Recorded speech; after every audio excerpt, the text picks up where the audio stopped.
Hey everyone, May 19th, 2020.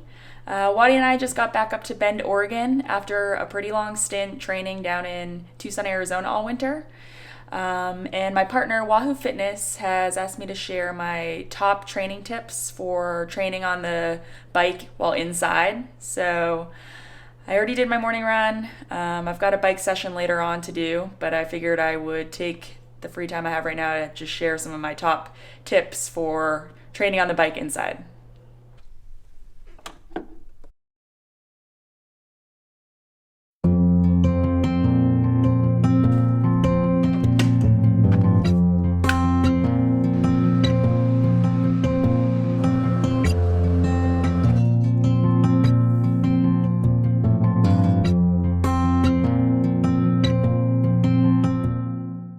Okay, so my first tip or just overall advice is about dialing in your overall indoor training setup.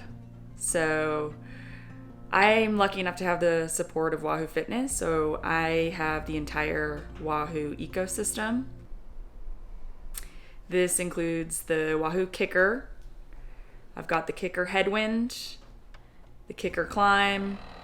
I put my Element Roam bike computer on my bike for my session, and then that's paired to my Wahoo Ticker heart rate monitor. If you're just starting out, the very least you need is obviously your bike and then a trainer to put it on. And then obviously as you get more and more into the indoor training, you can add on as you progress. The next thing I would highly recommend is just the fan, because you'll notice very quickly when training inside that it's different than outside when you have the wind blowing you and cooling you down. The fan would be my next biggest suggestion after just your bike trainer. My biggest piece of advice for dialing in your setup is to make sure you put your trainer on level ground.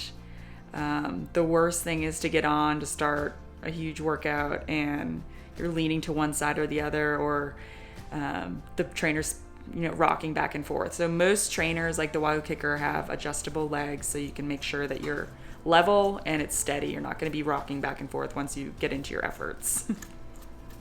My next tip is to be prepared for the amount you will sweat while training inside versus outside. You don't have the airflow that you have when you're riding your bike outside, so it's it can be very significantly different riding on your Kicker than outside. So my tip is to always have literally like a shelf of extra towels.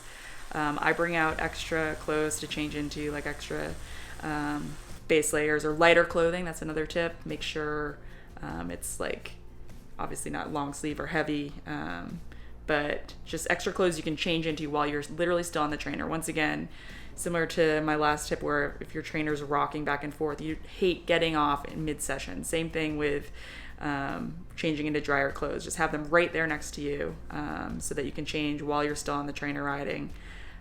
Lots of extra bottles. You can literally just put them on a shelf right next to your trainer so you don't have to get off. So my next tip, continuing off of sweating so much more while you're inside, is just, again, being prepared with correct hydration and fueling. You're going to lose a lot more electrolytes inside just because you're sweating so much more. And so those extra bottles and having, the right, whatever you need personally for that fueling and electrolytes for your indoor session. My next tip is to have a plan before you go out and get on your trainer.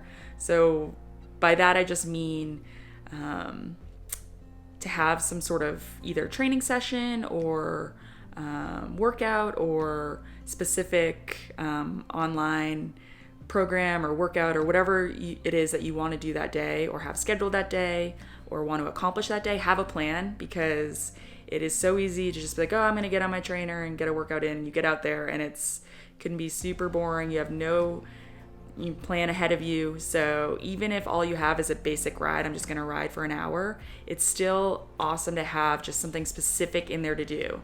So every 5 minutes, I'm going to do a 20-second spin up within the hour. That breaks up an hour-long straight ride. And it's way better than just saying to yourself, okay, I'm going to ride the trainer for an hour. There are also a ton of good programs out there on your phone, apps. I love to use the Sufferfest. They have literally hundreds of workouts you can pick from, and that also can make your trainer experience night and day difference than just a boring hour straight ride. So just, have a plan when you go out and get onto your trainer. My last tip continues off of the last one I just talked about. You have a plan, and then last tip is just keep it fun. And by that I just mean whatever it is you're into. Is it great music and you want to make a playlist that might coincide with what your workout is? Like fast, high intensity music during the times when I'm going to be doing a hard effort. So playlists or podcasts or movies or again, like I mentioned, an app like the Sufferfest that gives you something visually to look at, and just will make it fun, because the worst thing is to start getting into this indoor training and think it's horribly boring and not something you want to keep with. So keep it fun, whatever it is for you.